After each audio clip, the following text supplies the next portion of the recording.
হুম। বাতাস ছেড়ে গেছে।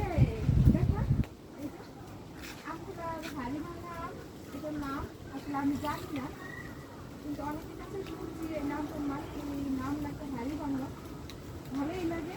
এই যে প্রথম দিকে আম কি আমি খাবো পেরে, এই না হাড়ি ভাঙা আম, এই আম ভাঙা আম ভালোই লাগে। এরকম কার কার বাড়িতে আম হয়েছে একটু বলেন দেখি তো। অনেক সুন্দর, মনে হচ্ছে আয় গাছে উঠি, গাছে উঠে তুলু তুলু। এই তো অনেক ভালো লাগে। কত দূর এই আমগুলো থাকে কিনা জানি না বৃষ্টিতে,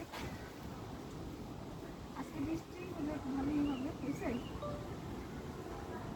শেষ, আয় আল্লাহ।